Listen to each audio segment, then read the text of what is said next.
आज की कहानी बहुत इम्पोर्टेंट है दोस्तों। यह कहानी उस इंसान की है जिसने उस समय के भारत में जन्म लिया जब समाज के उच्च वर्ग के लोग गरीब और दलित लोगों पर बहुत भीषण अत्याचार और शोषण कर रहे थे। लेकिन समाज की इस घृणा, अपमान, बेइज्जती और तिरस्कार के बावजूद भी उन्होंने ऐसी शिक्षा हासिल किया जिसकी बल पर वो भारत के संविधान के निर्माता बन गए। दोस्तों, मैं बात कर रहा हूँ भीमराव अंबेडकर जी की, जिनका जन्म 14 अप्रैल 1891 को मध्य प्रदेश के मऊ गांव में हुआ था। इनके पिता का नाम रामजी मालोजी सकपाल और माता का नाम भीमाबाई था। भीमराव अपने माता पिता के 14वें व सबसे छोटे बेटे थे। उनके पिता रामजी ब्रिटिश सरकार में सूबेदार के पद पर थे। परिवार महार जाति से था, जिसे लोग बेहद ही निचली जाति का समझते थे। उनका परिवार मराठी था, जो कि महाराष्ट्र के रत्नागिरी जिले में अंबावाड़ी गांव से था। सेना में काम करते करते अंबेडकर के पिता सूबेदार बन गए और वह हमेशा से अपने बच्चों की शिक्षा पर जोर देते थे। कुछ दिन बाद उनके पिता सेना से रिटायर हो गए और वह अपने परिवार समेत सतारा चले गए, जहां पर कुछ दिन बाद अंबेडकर जी की मां भीमाबाई का बीमारी के कारण देहांत हो गया।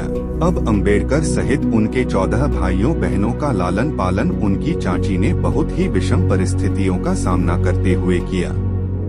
छुआछूत की हीन मानसिकता की वजह से डॉक्टर भी अछूतों का इलाज बिना छुए ही करते थे, जिसके कारण अंबेडकर के 14 भाई बहनों में से उनके 3 भाई और 2 बहनें बचीं।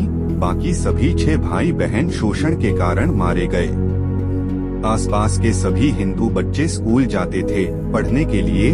उनको देखकर भीमराव अंबेडकर का भी मन करता था कि वह भी स्कूल जाएं। उन्होंने अपने पिता से जिद की कि उन्हें भी स्कूल जाना है, पर अछूत होने के कारण उनका स्कूल में दाखिला हो पाना संभव नहीं था।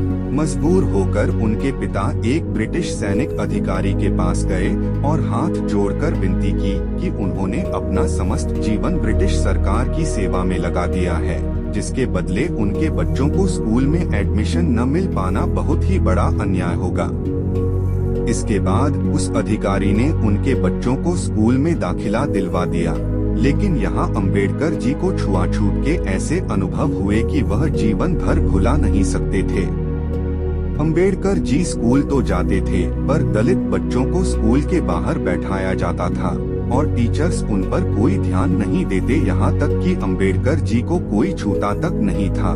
प्यास लगने पर स्कूल का चपरासी दूर से पानी डालता था, जिसे वह हाथ की अंजलि में लेकर पीते थे, क्योंकि मटका छूने की उनको इजाजत नहीं थी। और जिस दिन चपरासी नहीं आता था, उस दिन अंबेडकर जी का वो पूरा दिन बिना पानी के ही गुजरना पड़ता था। अंबेडकर जी पास के कुएं से पानी निकाल कर पी लेते थे, लेकिन एक बार ब्राह्मणों ने उन्हें ये सब करते हुए देख लिया। फिर क्या सभी ब्राह्मणों ने मिलकर अंबेडकर जी को जूतों और चप्पलों से खूब मारा और इस शर्त पर छोड़ा कि वो अगली बार से कभी भी उस कुएं से पानी निकाल कर नहीं पिएंगे। और एक दिन की बात है, अंबेडकर जी बाल कटवाने के लिए नाई के दुकान पर गए, पर नाई को पता था कि वह महार जाति के हैं और नई ऊंची आवाज में बोला कि अरे अछूत, मैं तेरे बाल कैसे काट सकता हूँ, निकल जा यहाँ से और अगली बार फिर कभी मत आना। इन सभी घटनाओं से भीम के स्वाभिमान को बहुत दुख पहुँचा और भीम की आंखें आंसुओं से भर गयी। भीम घर आए, फिर उनकी बहन ने उनके बाल घर पर ही काटे। भीम बहुत ही स्वाभिमानी लड़का था और वह अपने पैरों पर खड़ा होना चाहता था, जिससे कि उसके परिवार की आर्थिक स्थिति सही हो सके। भीम ने यह सुन रखा था कि सातारा जाने वाले लड़कों को बॉम्बे जाकर काम मिल जाता है, इसलिए भीमराव ने निश्चय किया कि वह मुंबई जाकर किसी मिल में काम करेंगे। लेकिन उसके पास मुंबई जाने के लिए किराया नहीं था।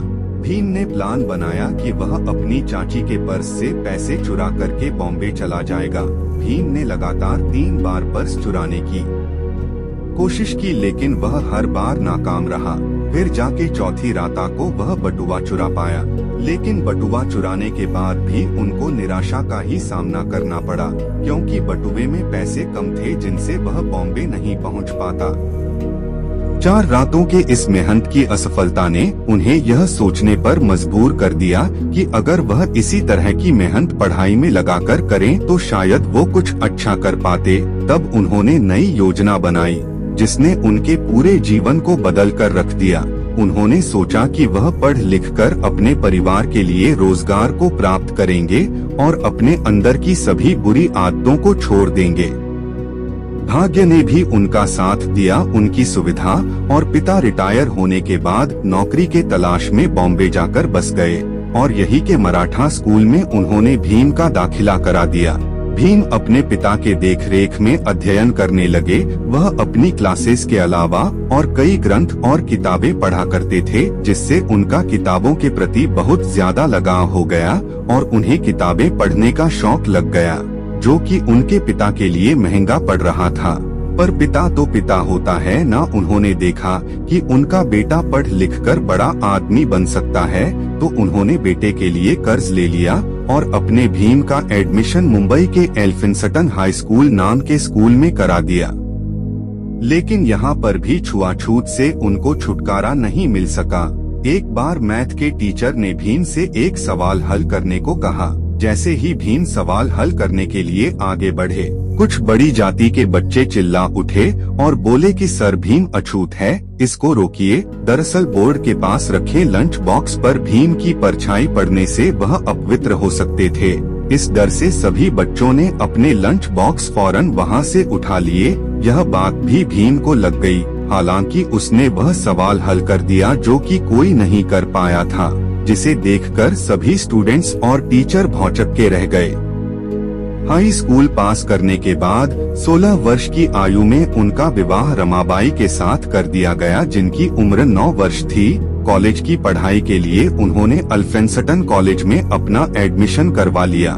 पढ़ाई के दौरान भीम की मुलाकात कैलुस्कर नाम के एक टीचर से हुई, जिनसे पहले ही भीम ने बता दिया था कि मैं एक अछूत जाति का हूँ, कृपया मुझसे दूर रहें। उनके इस अंदाज और पढ़ाई के जुनून ने कैलुस्कर बहुत प्रभावित हुआ और वो भीम को लेकर बड़ौदा के शिक्षा प्रेमी महाराज संभाजी गायकवाड़ के पास लेकर गए। उन दिनों महाराज बॉम्बे आए हुए थे। वह एक सभा कर रहे थे। वहीं पर उन्होंने भीमराव से कुछ सवाल पूछे, जिसका जवाब भीमराव ने बहुत ही अच्छे ढंग से दिया। इसके कुछ वर्षों बाद बड़ौदा के महाराज ने कुछ विद्यार्थियों को कोलंबिया यूनिवर्सिटी अमेरिका भेजने का निर्णय किया, जिसमें भीमराव महाराज जी से मिले और वह भीम की अंग्रेजी से बहुत प्रभावित हुए। उन्होंने भीमराव समेत 4 लड़कों को छात्रवृत्ति देखकर अमेरिका पढ़ने भेजा और वह 4 साल बाद पढ़ाई पूरी करके भारत वापस आए और बड़ौदा के महाराज के यहाँ मिलिट्री सेक्रेटरी की पोस्ट पर काम करना शुरू किया। लेकिन सैन्य अधिकारियों को महार जाति के एक लड़के का उच्च पद पर अधिकारी की पोस्ट पर काम करते पसंद नहीं आया। कुछ दिन बाद उन्होंने नौकरी छोड़ दी और वह लंदन चले गए और वहां पर उन्होंने बहुत कड़ी मेहनत की, जिससे उन्होंने MSc, DSc और बैरिस्ट्री की डिग्री प्राप्त की।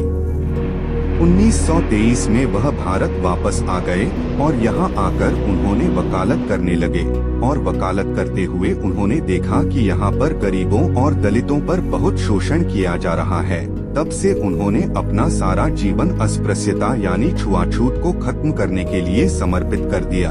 उन्होंने और मुसलमानों के मतदान को देखते हुए दलितों के लिए भी मतदान की मांग की, जिसके कारण गांधी जी आमरण अनशन पर उतर आए, जिससे अंबेडकर को अपनी मांग को वापस लेना पड़ गया। डॉ भीमराव अंबेडकर राइटर, फिलोसफर और एक महान लीडर हैं, जिन्होंने न केवल समाज में दबे दलित वर्ग के लोगों के लिए लड़ाई लड़ी, बल्कि भिन्नताओं से भरे इस महान भारत को उन्होंने एक संविधान में बांधने का काम किया। आजादी की बात भारत के नेता आजादी और नए संविधान को बनाने की बात कर रहे थे, तब ब्रिटेन के प्रधानमंत्री विंस्टन चर्चिल ने कहा कि बनाने दो भारत को अपना संविधान। भारत में इतनी डाइवर्सिटी है कि भारत का संविधान बना पाना इम्पॉसिबल है। भारत टूट जाएगा और बिखर जाएगा, लेकिन इतिहास गवाह है कि अंबेडकर जी ने दुनिया का सबसे बड़ा लिखित संविधान उचित समय में भारत को समर्पित कर दिया। इसके बाद अंबेडकर जी 1950 में बौद्ध धर्म के सम्मेलन में श्रीलंका गए।